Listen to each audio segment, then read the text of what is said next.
What's up, guys? Welcome to a brand new episode of the Fit Women's Weekly podcast. If this is your first time tuning in, welcome to the show. I hope that you enjoy what you hear. You decide that you want to go back and listen to previous episodes, and you decide to come back and listen to future episodes. And to make that happen, make sure that you subscribe on whatever platform it is that you are watching or listening to this podcast on. I would love to hit some goals as this year closes out. It is not too late to do that. So one of those goals is a certain amount of subscribers, and you guys can help make that happen by simply clicking on that button super fast. In today's episode, I want to talk about how fit are you really? How can you judge your fitness? And this is based off of an article that I found in the Mayo Clinic. And I'm going to break it down with some things that I agree with, some things that I don't agree with. And either way, I think that it opens the doors to a really great conversation that we can have. So as always, if you have something that you would like to chime in and add your voice to this conversation, if you're watching this on YouTube, comment down below with everything. I always respond to you guys. And if you're listening to this, then whatever platform it is that you're listening to, jump on over into Instagram. That's the easiest way to reach me. You can drop into my DMs, and that is Kendall Boyle Fitness, but everything is listed down below. Now, before we do this, I do want to make one quick announcement from our sponsor. Our sponsor is Fit Women's Weekly, which is my online training site, with January literally 2 weeks away, which blows my mind, right? I know that we're all starting to work on what our goals are that we want to accomplish. How are we going to get back on track with our fitness and taking care of ourselves? Because for over 60% of us, I talked about this in a past episode just a week or two ago, 60% of us drop our intensity during the month of December, whether that's stopping working out altogether, or you have to decrease the number of workouts that you're doing, or maybe the volume or the intensity. Regardless, we tend to drop off a little bit. And so we're starting to say, okay, well, in January, I'm going to pick it back up and get going again on my habit. So how are you going to do that? If you are listening to this podcast, which obviously you are, for Fit Women's Weekly members only, and for my friends of Fit Women's Weekly, you do have the opportunity to join me for my annual 8-week Strong Start Challenge. This is 8 weeks of unlimited access to Fit Women's Weekly Live, where every day I go live with a brand new workout. Not only one workout, 2 workouts. There's a 30-minute option, there's a 60-minute option. And I've created an entire training plan for all 8 weeks. So all you have to do is open it up and go, what am I supposed to do today? You'll have a workout day or a rest day. And then you'll also have fitness quickies, what we like to call fit quickies, and nutrition quickies, which are just small challenges each day that can really give some really big results. For example, if you do 50 push-ups every day, 50 push-ups in one day isn't a lot, right? When you break it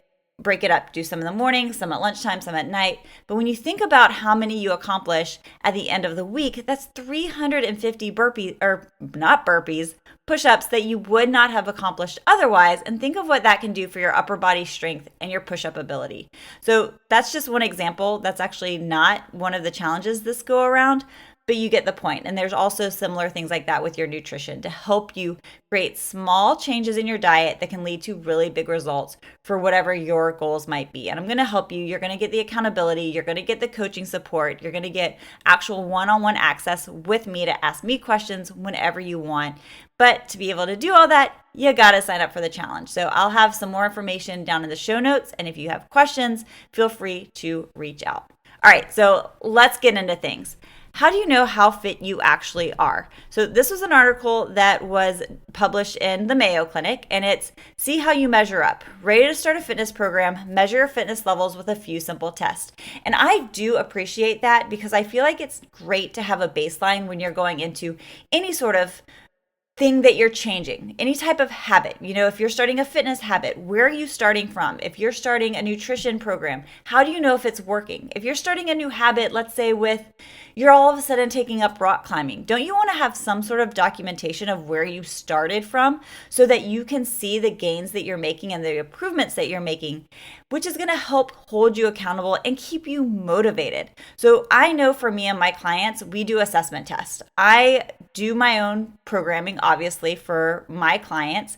And with Fit Women's Weekly Live, we don't repeat a ton of workouts from a day-to-day basis. However, I do focus on working on specific skills that we improve over time in order to improve our assessment tests. So for Strong Start, we'll do 2 assessment tests. We'll do a cardio-based one and a strength-based challenge. And then the workouts throughout the 8 weeks will be tailored towards working on those things, even though it's not the same workout every time.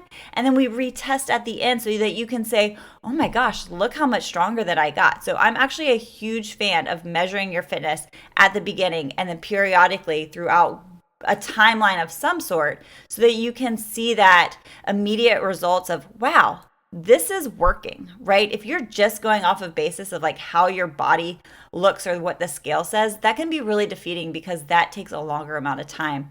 Whereas the physical fitness that you can build up happens a lot faster. So according to this, you might have some idea of how fit you are. However, remember last week, I actually said that I think that most people think that they are more fit than they actually are, holding on to this idea of, well, I used to be able to do this. So it can be a really big rude awakening. But knowing for sure can help you set really good fitness goals, see your progress, and stay motivated. Everything that I absolutely just said. So most often, measures in fitness evolve around these three areas. Aerobic fitness, which involves how well your heart uses oxygen. Muscle strength and endurance, which involve how hard and long your muscles can work. Flexibility, which is how able your joint, this is not written very well. This is not poor reading on my behalf. This is a poor writing, which is how able joints are to move through their full range of motion. So that's a typo on their part, basically just saying, how are your joints able to move through ranges of motion? Can you bend down, stand up, squat deep, move your arms around without aches and pains? And then body composition, which involves how much fat, bone, and muscle are in the body, which obviously most of us, when we're starting a fitness journey, that's what is initially starting it, right? Not most people start a fitness journey unless there's some sort of health issue involved or some like a doctor pushing you to do it. Most of us start a journey because we're trying to change our body composition. And then from there, the motivation becomes more of like, I want to get stronger. I want to get more toned. I want to be healthier. To do your assessment, you're going to need a stopwatch, tape measure, scale, someone to help you record your score. We're going to bypass all of that stuff. So aerobic fitness, your heart rate test. The heart rate test zone is a heart rate range that gives your heart and lungs a good workout. This zone ranges from 50% to 85% of your maximum heart rate for your age. Aim for 50% to 70% of your max heart rate, which your max heart rate is 220 minus your age. So if you're 20 years old, your max heart rate is 200. If you are 40 years old, your max heart rate is 180. So that would be mine. You can use the target heart rate zone as a guide to see how hard you're exercising. And it's okay if you don't reach your target zone. Any activity is good for your health. So if you're in the lower end of your target heart rate zone, you try to increase little by little with your effort to get more from your workout. If you exercise regularly, you can stop briefly to check your heart rate at times during an aerobic workout. And if you don't exercise, you can simply test by checking your heart rate after a 10-minute brisk walk. So the way that they actually test this is with a running or a jogging test. They want you to do a 1.5 mile, which is 2.4 kilometer run or jog, and then the following time show a good fitness level based on your age and sex. The lower time most often means better aerobic fitness.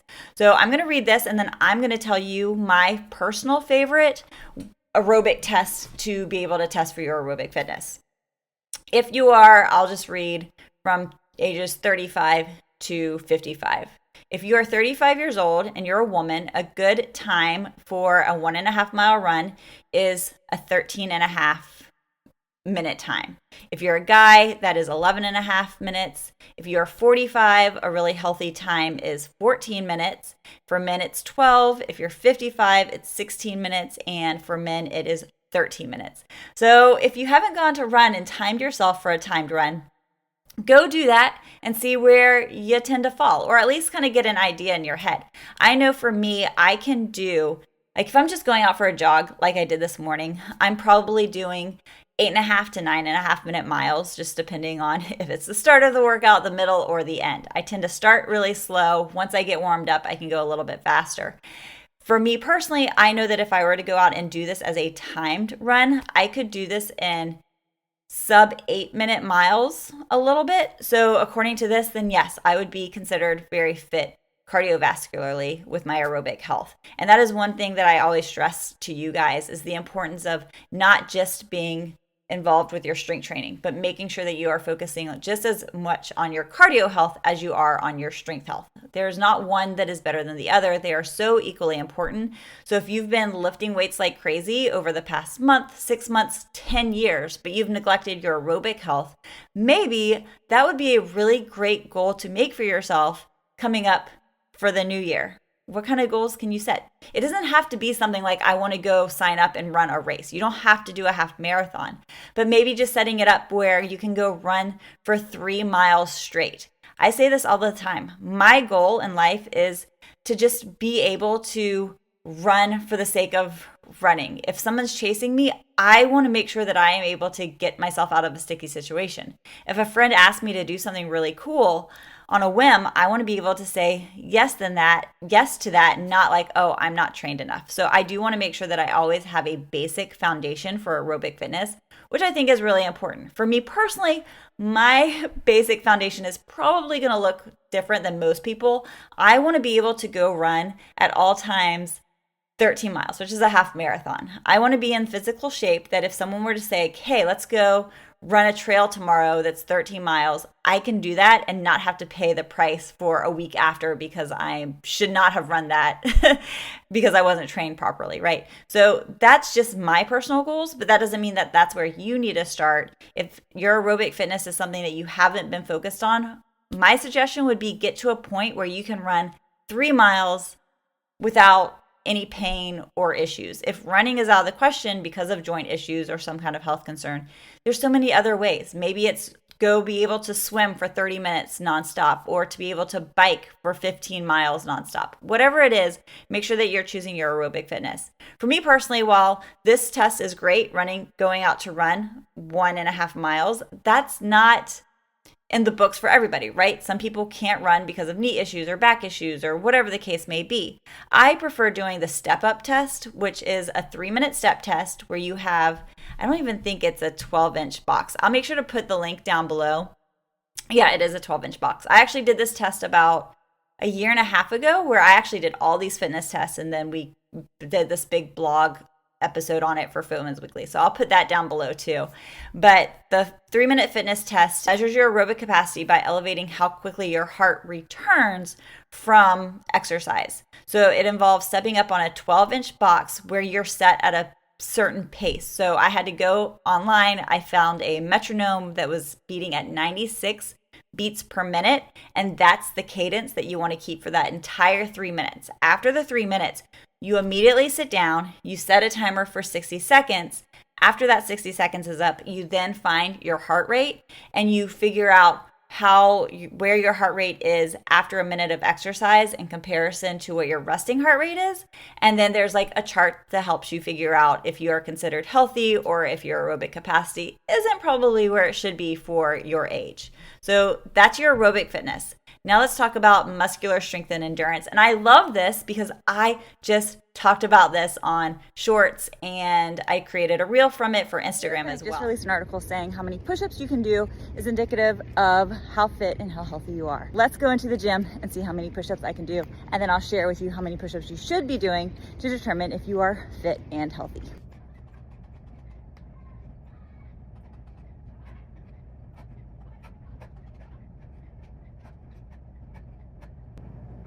Whew, 30. And that after arm day, I'll take it. Here are the numbers that are suggested. How many can you get? So for muscular tests, what the Mayo Clinic is suggesting is a push-up test. Push-ups can help you measure muscular strength and endurance. Absolutely can. If you're starting a fitness program, you can do push-ups on your knees. If you can, do classic push-ups. Now, the latest report just said classic push-ups. That is what should be what everybody is focused on trying to get good at. There's no such thing as like a girl push-up. Remember, that's what it used to be called when you did push-ups on your knees. That's now the modified version. But just like all modified things, it is modified. And that should be something that we're working towards not having to do. We want to be able to do the real deal. So if right now you're doing modified push-ups, that's okay. But I do recommend starting on some sort of program, maybe the Strong Start, where you're making your upper body a priority so that you can start moving away from doing all of your push-ups on your knees and start focusing on doing them unmodified up on your toes. So let's see. Here, we don't need to go over steps. I'll put a video up over here that breaks down how to properly do your push-ups. I'm actually going to make a note of this. It's on my timestamp, so I remember to do that. Push-ups. But according to this, here's how many push-ups you should be able to do. If you're 25, women should be able to do 20 push-ups. Good push-ups. If you're 35, you should be able to do 19. If you are 45, you should be able to do 14, which I think is quite a lot in comparison to what we're capable of. So this is going back to saying, oh, I'm a lot more fit than I am. A lot of people associate one sort of fitness with being fit. So if you can go run a half marathon, you're like, I am fit, I am super healthy. But if you can't knock out 5 push-ups, then you are not balanced in your fitness. And you're lacking a lot of strength. And strength is so important as we get older for our metabolic health, for our bone health, for our joint health, for our muscular health, for our metabolic health, all of the things. So make sure that we're focusing just as much on muscular as we are endurance, just like I said the other way around too when we were talking about our endurance training. And if you're 55, you should be able to do 10 push-ups, and then it stays at 10 push-ups as you get older. So no longer should we have this excuse of like, I'm 55, I don't need to be doing push-ups. You absolutely do. But it comes down to learning how to do them properly, safely, and progressing so that you don't do too much too soon, put yourself at a risk of injury, which is, of course, just going to turn the clock around and make you decrease in your steps forward than going forward and actually getting stronger. So I'd love to know, what is it with your push-ups? How many do you think that you're able to do? If push-ups are a weakness right now for you, I wouldn't say what are, I'm going to say what is one step that you can do next month to help you start progressing and starting to build upper body strength. And I would love to help you with that. So again, feel free to comment down below or shoot me a DM. And then last but not least, they talk about body composition. We all know that body composition is an important factor. We live in a time where, unfortunately, obesity is raging, right? Especially in America. So we do know that the more body fat that a person holds past the unhealthy stage, the more risk of health issues, diabetes, cancer, heart disease, all the things, right? Depression, so much is linked to body composition. What I don't like about this, however, is the fact that the test that the Mayo Clinic gives you to test if you are healthy is the BMI test, body mass index. And that is the worst test that you can do. I've written a couple of notes that I want to talk about with this because BMI looks at the weight in pounds divided by your height in inches squared multiplied by 703. So that means it's only looking at your weight and it's only looking at your height. For most people, that is not a very good, adequate test of health. Especially you're watching this podcast episode or you're listening to this podcast episode, you are probably very fit and healthy. Well, guess what? Muscle weighs something. In fact, if you take a block of muscle and you weigh that, and then you take that exact same size amount of fat, the muscle is going to weigh more than the fat. Okay, I made sure to choose my words wisely because a pound of fat is still weighs the same as a pound of muscle, right? They're both equally the same, but that 1 pound of fat is going to take up more space, whereas that 1 pound of muscle is more compacted and smaller, but they still weigh a pound, right? Here's some couple of things to take into consideration why I do not like BMI is that 1, muscle versus fat. Highly muscular person is going to have a higher BMI. So a lot of professional athletes are considered overweight or obese, but it's just because they're super fit and they have a ton of muscle mass. Body fat distribution. BMI does not consider where the fat is stored in the body, which is actually really, really important because abdominal fat, when you get that fat that's right at your belly that kind of looks like Santa Claus, that is much more unhealthy and linked to higher risk of health issues than fat that's stored in other areas. That's fat that's stored in like your hips or your legs. And women store fat a lot differently than men, so that plays into a really big effect. Population variations. BMI was developed for predominantly white Europeans, whereas it does not reflect the same health issues from other ethnicities. Age and gender, I just talked about that. Women and men tend to store fat differently. That should be taken into consideration. And then it doesn't include other lifestyle factors as health, diet, and exercise, which obviously impacts your overall health.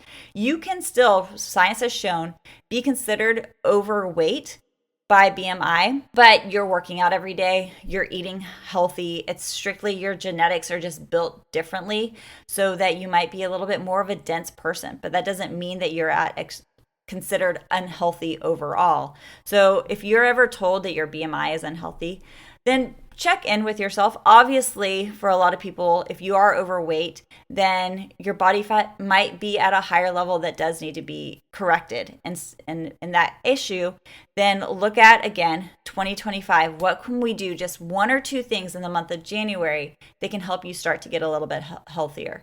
What could you be doing instead of doing a BMI? Well, I would look more and go talk to your doctor about getting set up with a DEXA scan, which is going to actually look at your body composition. It'll tell you what is your lean mass, how much muscle mass do you have in comparison to the weight, how much body fat do you actually have, how much do your bones weigh. It's going to take into consideration those things so that you can get an accurate understanding of where your body is at the starting point and what changes that you actually need to make moving forward. So those are the big things that they talk about in terms of how fit are you, your aerobic health, your muscular strength, and your body composition. All of which I absolutely do agree with. There's just different ways of testing it. You have to do what works best for you. But then it's one thing to actually have this information in front of you. It's another thing to then take it and run with it and try to make improvements. Yeah, I can do, what was it that I'm supposed to be able to do? 14 push-ups, I think. But I don't want to just be considered like healthy and average. I want to be able to do more push-ups than that. So I can actually do anywhere between 30 to 40 strict push-ups on a good day.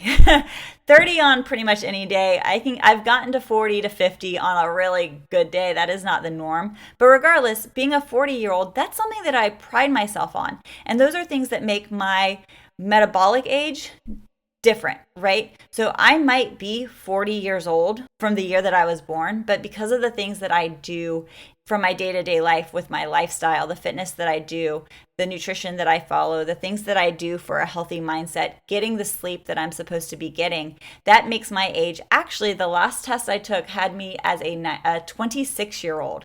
I will absolutely take that. We are in control of something. So that makes me feel really good. And so I'm going to continue to do these things. I will be doing my assessment test on January 6th because that's when the Strong Start Challenge starts.